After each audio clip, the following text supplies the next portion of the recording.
Downland paths are arched to contours, their flexed backs maned with broom rapes and orchids. I have felt them shudder when I walked them, as though vexed by flies. Nostrils flare, sullen holes where beeches have blown over. There are vast eyelids lashed with stubble, dew ponds are their glazed corneas. A walker risks being flipped over by a fetlock when the wind hits gale force. There are tracks which end in hooves.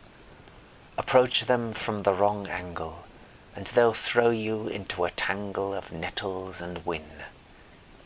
You'll wear them down, but they'll not be broken in.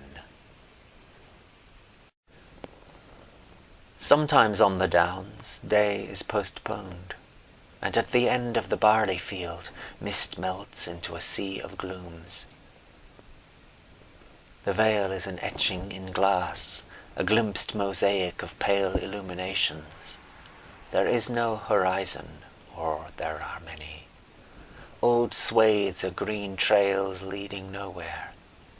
The whole scene might be sedimentary, a slow settling of silts and silica beneath the glaze. Time and space condense, precipitate. Earth, crops, and air make a smoked pane of faded layers, whites, beiges, greys. Spaces yawn. My soul is formed of chalks, clays, and the failing breath of dawn. How many miles of mist-shrouded ramparts have I walked, soaked to the knees in dew, with the solitary crow ever sentinel ahead of me on a bare branch, the vale below invisible, or emerging in puddles of light as though the clouds were melting ice. And I have melted too, melded with chalk, gone eye-high to grasses, become a thistle, a path, a thorn, moulded myself to contours blurred by stubble, learned the slow and glacial art of undulations, condensed life, love, and sense into an urchin test, as the crow has gazed, surveyed with his wise black eye, evaporated into flight. The curve of it is perfect, pure hammered chalk, calcium-coloured, cutting out and then conforming to the line and sweep of the ancient combe. Sunlight enlivens it, a whole landscape's equine embodiment. Put your ear to the turf, hear the urgent thrum of his war-horse heart, white lime coursing through his pale aorta, and the inrush of downland air through a blanched trachea into loamy lungs. The downs become an amphitheatre of respiration. Grassroots get nutrients out of dead bivalves, thrown to ground out of some antediluvian sea bottom. Evening sweats out golden oxygen, until the horse's breath is set to spill, like powdered dreams, out into space from the holy hill. The escarpment lay down to sleep, weary of flight. Its closed eye became raised ground, flattened at the summit. A long muzzle probed the vale. The furnace in those lungs burned down to a single buried cinder, too deep to warm the sward. The tail, veined as a stegosaur's, threshed about a time or two, then subsided into the manger. Great interlocking vertebrae arched themselves, making downs, calcified the whole heaving hill into solid chalk. The breathing shallowed itself to a whisper. About the hollow, dewy combe, dragon legends echoed. Tway blades split the turf. Some days, sunlight stimulates the circulation. The long spine flexes. The creature almost wakens. The moon gave half of herself over for the chalking in, surrendering to the lapwing's deception. The skylark eclipsed her, sang, then looped down to the wind-flattened grass. Hares caught sight of her, turned bulge-eyed and bolted crazily, negotiating unseen mazes. Primeval ways revealed themselves, paths made by sheep and glaciers. Wind continued her slow and whittling work, bearing chalk dust, spiderlings and seeds into a stratosphere so immaculate that the lapwings fluted starwood psalms and moonglow etched out ancient forms. Whittled down to stubble, the cut straw reveals the hill's taut musculature, as though the blade were practiced in the art of making plain. The thin skin of earth is stretched, tight as drum leather, over every flex and distension.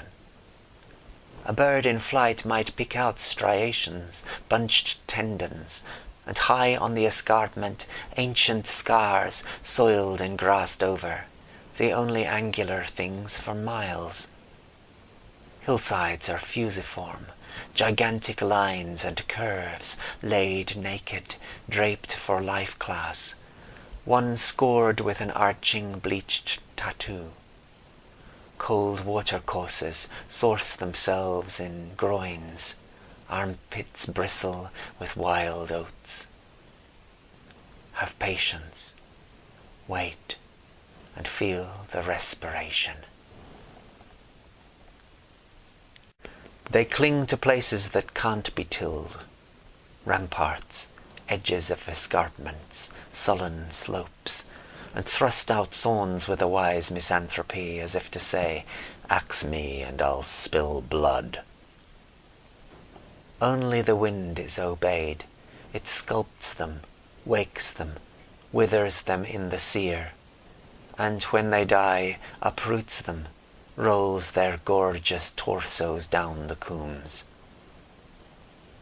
Others have a gnarled agreement with gales, thrust deeper roots, fleck the frozen air with withered haws, their sagging arms laden with the sodden wool of lambs.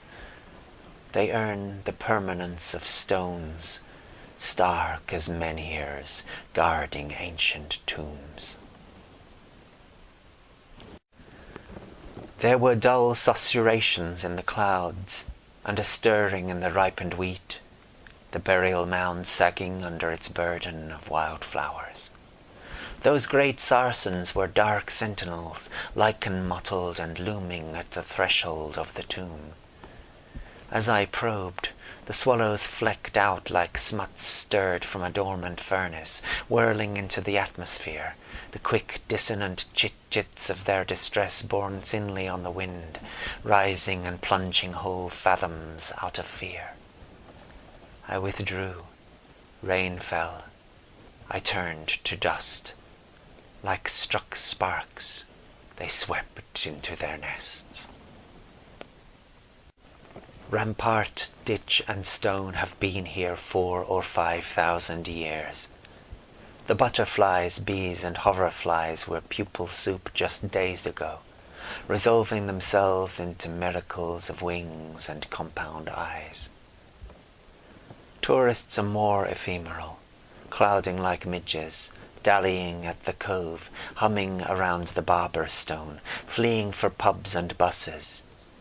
But it's the thistle I've come for, with its chalk-riddled roots, stem fibrous as a hempen rope, and that serried armory of spines. I crouch, admire, shudder.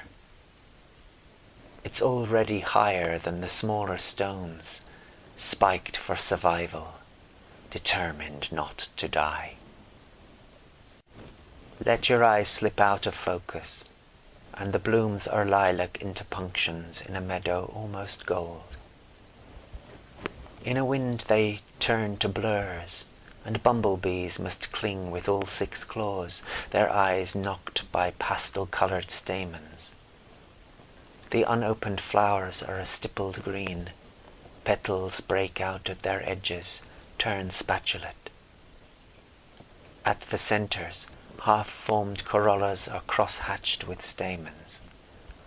Fat spiders crouch, expecting hoverflies, and haired stems are astir amongst the longer grasses. Walk through them, a spider drops insensate. Butterflies flit to more distant flowers. The heat haze wafts and sways. Come closer. Stand beside me with that quietness of yours, in the gilded meadow, all splashed with sky.